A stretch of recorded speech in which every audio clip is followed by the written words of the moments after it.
আজিৰ এই দ্ৰুত সময়ছোৱাত বহুতেই নিজৰ গাঁৱত দৈনন্দিন জীৱন সহজ কৰিবলৈ ব্যৱহাৰ কৰা কিছুমান সঁজুলিৰ নাম নজনা হৈছে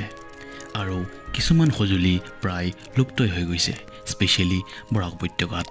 সকলো ঠাইৰে এই সঁজুলিবোৰৰ নিজস্ব সহজ লোকেল নাম আছে